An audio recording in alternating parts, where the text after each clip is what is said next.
So when, it seems to when be I playing saw out when, that when I Osun State is going to be when I a saw the very result of Osun competitive State state. branded, something came to my mind.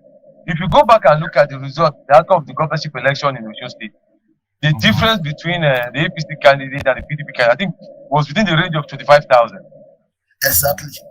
Yeah, Then if exactly. you look You're at the right. presidential election again, the difference again is within. That It's within range. that. It's not too far from that range.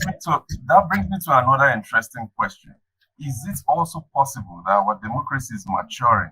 That now Yeah. we have people listening to the candidates as opposed to just taking handouts from them and trying to figure out what political party has an agenda that works for me.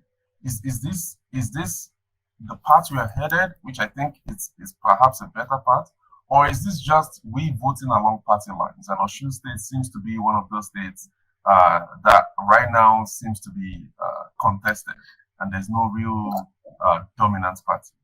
Which of these do you think is going on in Osun State? It's Partylines. Partylines. I agree with Mr. Austin that Partylines.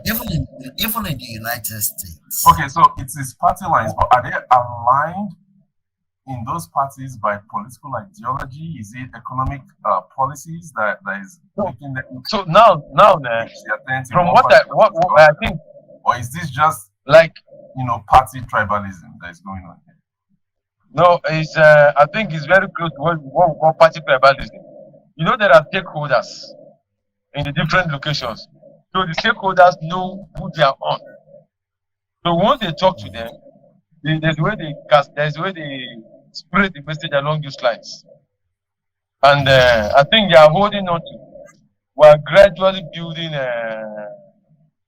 I think we're working towards building a two-party system.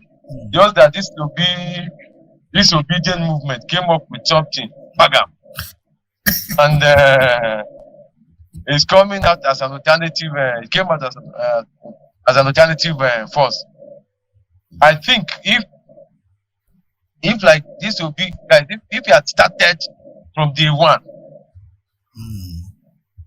the damage would have been more than he would have done more than what his performance would have been more than how he performed.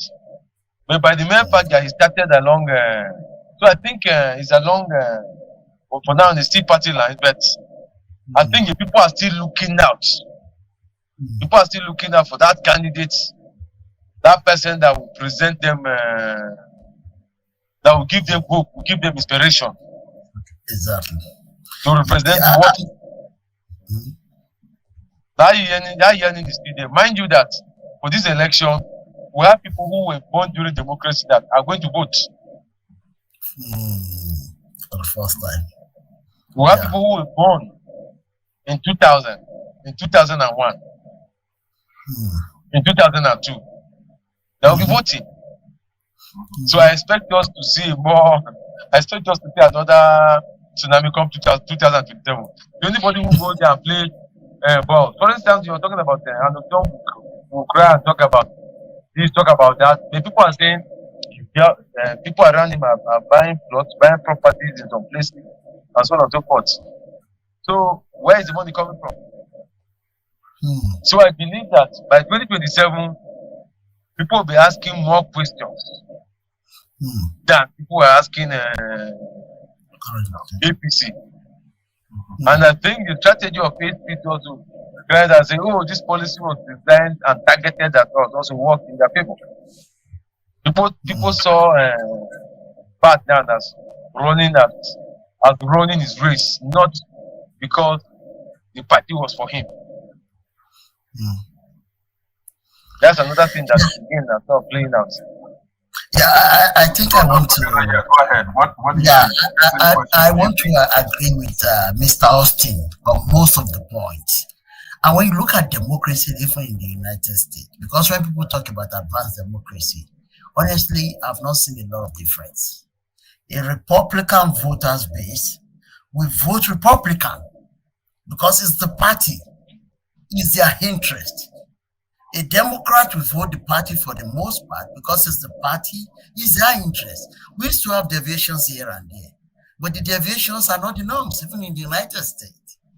And that is what we are beginning to see crystallize, evolve in the current political scenario in Nigeria. And it's not just about that. The other thing we are beginning to see, as mentioned by, as illustrated in the case of Osun State, is that at the end of the day, people are searching for hope.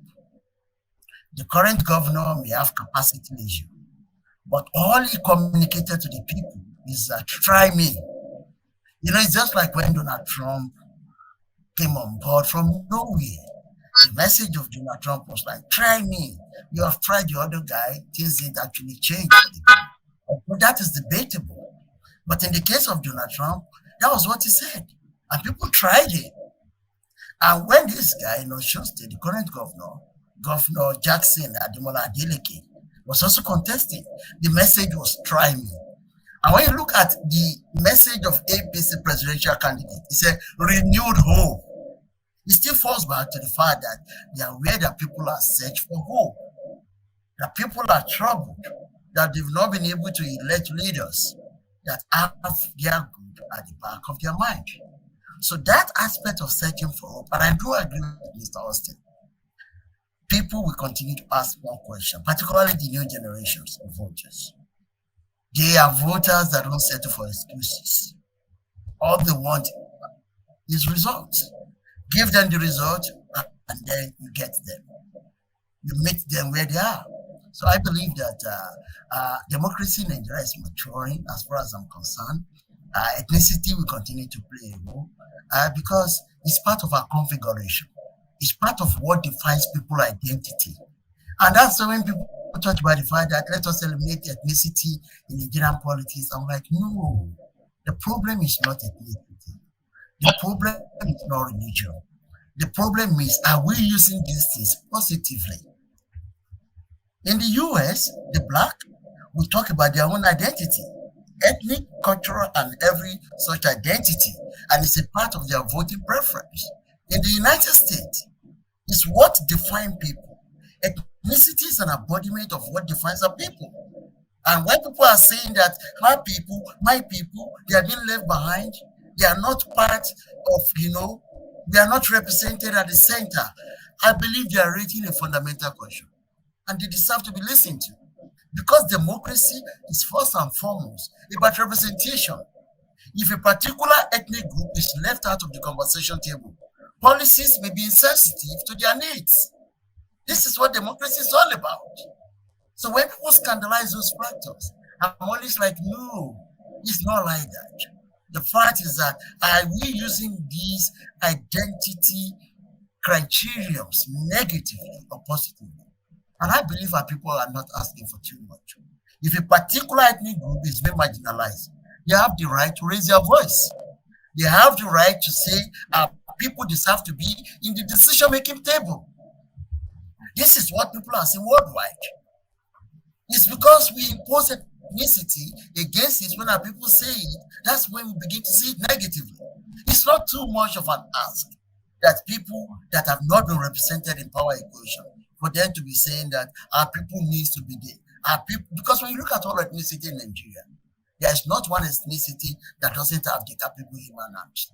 We have the human capital across all ethnicities in the country.